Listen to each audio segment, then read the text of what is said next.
Paz do Senhor para os irmãos. Estamos chegando esta semana para fazermos o comentário da lição número 9, cujo tema é Confrontando os Inimigos da Cruz de Cristo. A lição está inserida no livro de Filipenses, no capítulo de número 3, versículos 17 ao 21. Fazemos essa leitura agora. Sede também meus imitadores, irmãos, e tende cuidado, segundo o exemplo que tendes em nós, pelos que assim andam. Porque muitos há dos quais muitas vezes vos disse, e agora também digo, chorando, que são inimigos da cruz. O fim deles é a perdição, o Deus desse século é o ventre, e a glória deles é para a confusão deles mesmos, que só pensam nas coisas terrenas. Mas a nossa cidade está nos céus, onde também esperamos o Salvador, o nosso Senhor Jesus Cristo, que transformará o nosso corpo abatido para ser conforme o seu, glorioso, segundo o seu eficaz poder, e sujeitar também a si todas as coisas. Amém. Queridos, a lição que nos traz os objetivos muito próprios dela, que é de conscientizar-se a respeito da necessidade de manter firme em Cristo, ou de se manter firme em Cristo, saber quais são os inimigos da cruz de Cristo e, por fim, aprender a respeito do futuro glorioso daqueles que amam a cruz de Cristo. Quando olhamos para a lição, encontramos alguns pontos de relevantes comentários. O primeiro fala sobre a exortação à firmeza em Cristo. O segundo versa sobre os inimigos da cruz de Cristo. E, por fim, o terceiro tópico fala do futuro glorioso dos que amam a cruz de Cristo. Começaremos, pois, a falar sobre a exortação, sobre a firmeza de estar em Cristo. Pois bem, quando olhamos para este tema, e o próprio texto lido já nos evoca isto, o apóstolo inicia-se fazendo uma convocação para que os de Filipos pudessem imitá-lo. O versículo de número 17 é bem enfático nisso.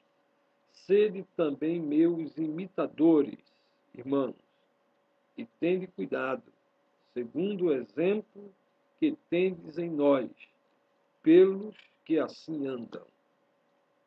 Paulo evoca para si o olhar dos filipenses, para que no olhar dos filipenses se voltasse para ele e o encontrasse como uma boa referência que pudesse ser seguida, em detrimento a muitas mais referências que existiam ali. Então Paulo começa por fazer essa convocação ainda no capítulo 3, no versículo de número 17. Pois bem, mas há um detalhe aqui que a gente precisa construir juntos, que Paulo, quando ele enfatiza nesse texto, sede também meus imitadores, ele não atrai a visão apenas para si. Ele usa um pronome coletivo, que nos dá algumas indicações de que não só ele era exemplo. Porque ele diz, segundo o exemplo que tendes em nós. Em nós quem? Em Paulo, em mais alguém. Quando nós observamos isso, de logo entendemos que os exemplos de outros obreiros também faziam valer dentro do contexto da igreja de Filipos. Porque Paulo, quando se apropria deste termo nós, Paulo estava reconhecendo o valor da influência testemunhal de outros cristãos, entre os quais ali estava Timóteo e também Epafrodito, que eram referências para a sua comunidade, eram referência para a igreja. Assim, Paulo faz esta convocação muito importante para que se possa olhar para os bons exemplos dos obreiros que ali estão. O segundo tópico desta lição, ele nos leva de forma muito profunda agora a entender sobre os inimigos da cruz de Cristo. É exatamente os versículos 18 e 19 que vai tratar desses aspectos. Observe que Paulo, depois de identificar os inimigos da cruz, ele mostra que o ministério pastoral é regado por muitas lágrimas, por sofrimento, por muito trabalho, por exaustos momentos de dedicação à causa de Deus. A maior luta do apóstolo Paulo era exatamente com a heresia de falsos cristãos. Você observou isso? A luta de Paulo contra a heresia de falsos cristãos. De falsos cristãos judeus, que Paulo os chamavam inclusive de judaizantes. Eles chamavam de inimigos da cruz de Cristo. Quando nós olhamos para o texto bíblico, nós entendemos que no versículo de número 18, vamos tomar aqui a lição para não corrermos o risco de falarmos uma coisa e dizermos outra. Exatamente o versículo de número 18 do capítulo 3 da carta de Paulo aos Filipenses, ele trata exatamente dessas questões, porque muitos há, dos quais muitas vezes vos disse, e agora também digo, chorando, que são inimigos da cruz. Eu estava vendo uma versão aqui,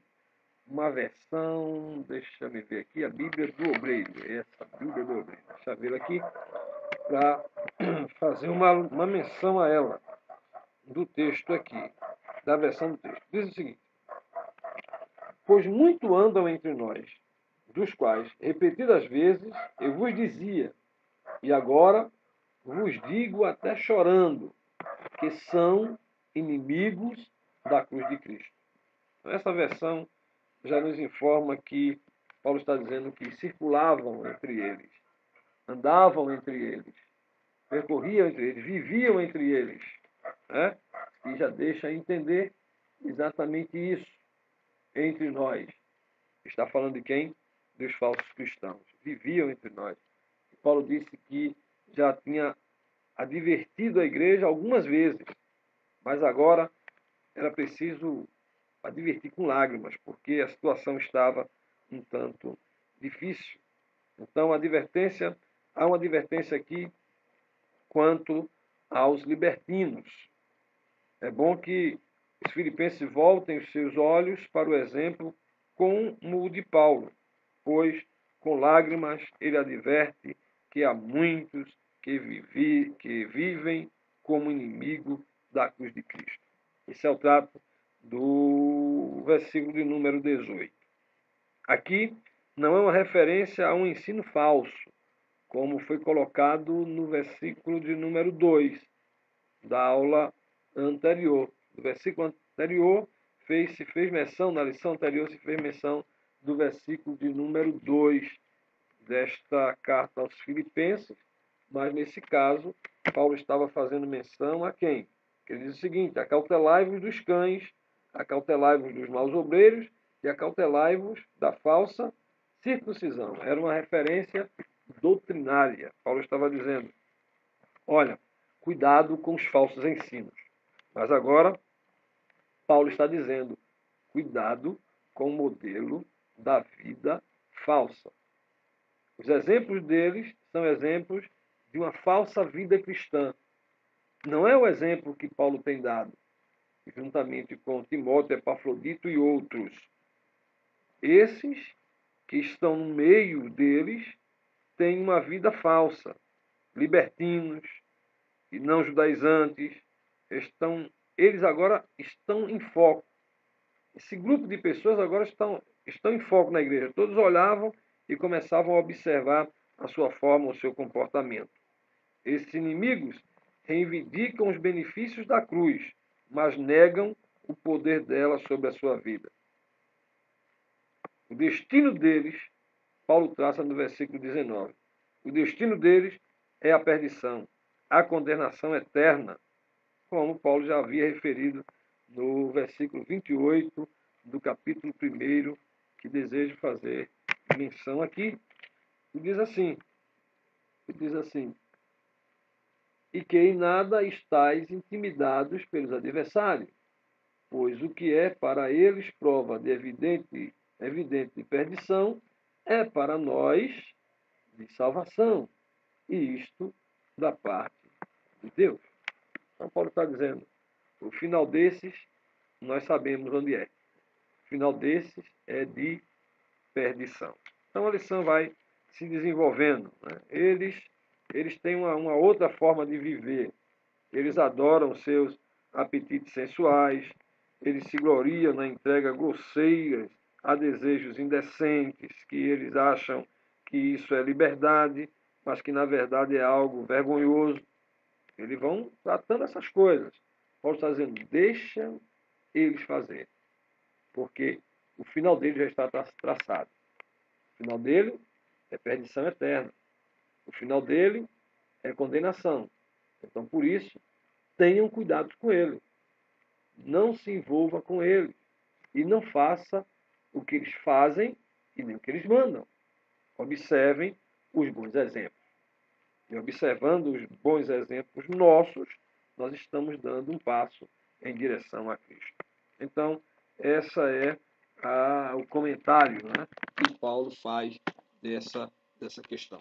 Quando nós voltamos à lição, estamos aqui olhando o nosso tempo, ainda temos alguns minutos, nós vemos que Paulo vai no tópico de número 3, Paulo vai falar agora do futuro glorioso dos que amam a cruz de Cristo.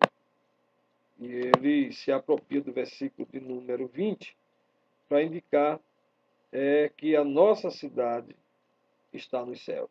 Está dizendo, olha, o pessoal pensa tanta coisa sobre aqui, sobre a terra. A gente tem uma dupla cidadania. A gente somos cidadãos terrenos, mas somos cidadãos celestiais, porque há uma pátria que nos espera. Então ele vai indicando, né, que os inimigos da cruz eram os crentes que viviam para as coisas terrenas. Paulo então lembra aos irmãos de Filipe que a nossa cidade está nos céus.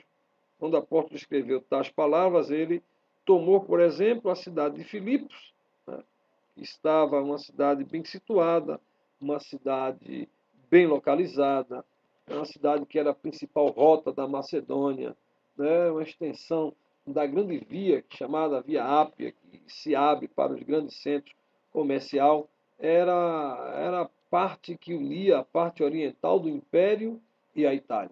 Então o apóstolo Paulo faz questão de mostrar isso e dizer para eles, olha, a nossa pátria não é aqui, a nossa pátria é os céus. Nós estamos esperando o grande momento, que é o momento de sermos transformados, desse corpo abatido, desse corpo sofrido, ser transformado num corpo glorioso. Por isso devemos estar vivendo em esperança. Vivemos tempos trabalhosos, difíceis, quando as falsas doutrinas aparecem, quando as falsas doutrinas entram na nossa igreja. Infelizmente, não são poucos os que naufragam na fé. As pessoas estão morrendo porque olham para essas coisas, mas olhamos para Jesus, autor e consumador da fé.